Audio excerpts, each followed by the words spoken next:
क्या आपको भी कभी ऐसा फील होता है कि अब बस पढ़ाई से मन उठ गया है, नोट्स खोलने का मन भी नहीं करता, दिमाग भरा हुआ लगता है और लो मार्क्स मिलते हैं, बैकलॉग्स भी बढ़ते जा रहे हैं और हर बार बनाया हुआ प्लान भी फेल हो जाता है? अगर हाँ, तो ये वीडियो आपके लिए है। मोटिवेशन नहीं, रियल बातें बताऊंगी जिनके बाद आप दोबारा उठकर चलना स्टार्ट करोगे।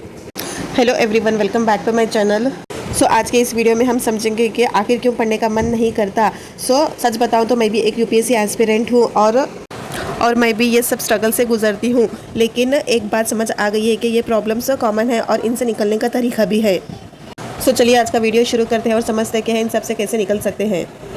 पहला सवाल, क्यों लगता है कि पढ़ने का मन नहीं है? एस्पिरेंट से सिंपल है, जब आप पर प्रेशर ज़्यादा हो जाता है और एक्सपेक्टेशंस भी हाई हो जाती है और रिजल्ट नहीं मिलता तो ऑटोमेटिकली आप डिमोटिवेट हो जाते हो, तो ब्रेन भी शटडाउन मोड पे चला जाता है और फिर हम खुद से ही लड़ना शुरू कर लेते हैं। मैं इतना वीक क्यों हूँ, मुझसे नहीं हो पाएगा शायद। एस्पिरेंट्स रियलिटी ये नहीं है, आप वीक नहीं हो, बस आप टायर्ड हो और आपका सिस्टम भी ओवरलोडेड हो गया है। एस्पिरेंट्स इन सब का सोल्यूशन ये है कि just take a break, not from UPSC but from guilt. एक दिन बस रिलैक्स करो बिना किसी रेगरेट के। इंस्टेड ऑफ थिंकिंग मुझे 8 घंटे पढ़ना है, जस्ट स्टार्ट विथ 15 मिनट्स से 15 मिनट्स मोमेंटम ऑटोमेटिकली बनेगा। एस्पिरेंट, चलिए अब समझते हैं कि लो मार्क्स से कैसे निकले, जो कि डिमोटिवेशन का एक बड़ा सोर्स है। एस्पिरेंट्स, आई नो कि जब मार्क्स लो मिलते हैं तो बहुत हर्ट होता है, खास करके जब आपने मेहनत की हो। पर सोचो, क्या आपने कभी एक भी टॉपर को देखा है जिसको लो मार्क्स ना मिले हो? Low marks are not end result, they are just feedbacks. चलिए एक एग्जाम्पल से समझते हैं। एक मॉक टेस्ट में मुझे एथिक्स में सिर्फ 85 मार्क्स मिले, जो कि बहुत कम है। फिर एनालाइज किया तो समझा मैं स्ट्रक्चर पे फोकस ही नहीं कर रही थी, बस कंटेंट लिख रही थी। अगले करेक्शन के बाद मैंने जब अगला मॉक टेस्ट दिया तो मुझे 110 मार्क्स आए।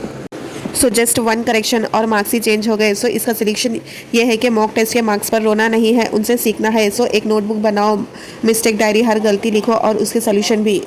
आप समझते हैं बैकलॉग्स, जो कि है गिल्ट का घर। बैकलॉग सिर्फ सिलेबस का इशू नहीं है, बैकलॉग्स गिल्ट का सोर्स है और गिल्ट आपको डिमोटिवेट करता है। फिर आप उस गिल्ट से बचने के लिए और पढ़ना छोड़ देते हो।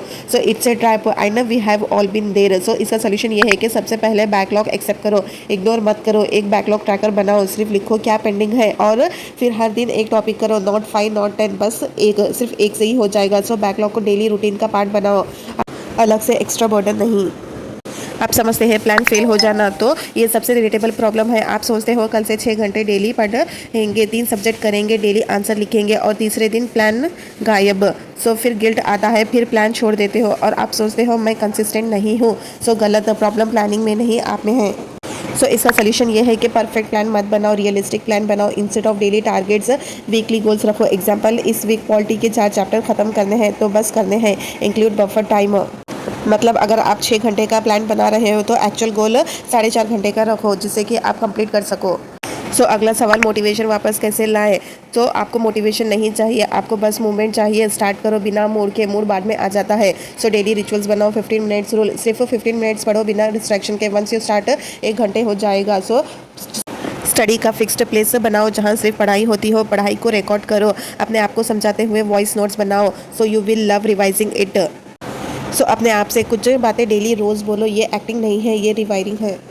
बोलो कि मैं पीछे नहीं हूँ, मैं सिर्फ अपने रास्ते पे हूँ। मेरा लो मार्क्स मेरी मेहनत को कैंसिल नहीं कर सकता। बैकलॉग्स मेरे दुश्मन नहीं है, मेरी रिस्पॉन्सिबिलिटी है। मेरे प्लान्स फेल हो सकते हैं पर मैं नहीं फेल हूँगा। I am not weak, I am still trying and that's what's matter. ये जर्नी हीरो बनने की नहीं है, सिस्टम बनाने की है। टॉपर्स मोटिवेशन से नहीं जीते, वो सिस्टम से जीते हैं। आपका रूटीन बोरिंग हो सकता है, लेकिन अगर वो कंसिस्टेंट है तो यूपीएससी भी हिलेगा। अगर आपको ये वीडियो हेल्पफुल लगा तो कमेंट में लिखो आई एम स्टिल ट्राइंग। शेयर करो किसी दोस्त के साथ जो डिमोटिवेटेड है, और याद रखना फीलिंग डिमोटिवेटेड इज़ नॉर्मल, लेकिन रुक जाना ऑप्शनल है। सब्सक्राइब करो चैनल को अगर ऐसे ही इन्फॉर्मेटिव वीडियोस चाहिए। तो मैं भी एक यूपीएससी एस्पिरेंट हूँ और मैं भी स्ट्रगल करती हूँ। Let's grow together. मिलते हैं नेक्स्ट वीडियो में।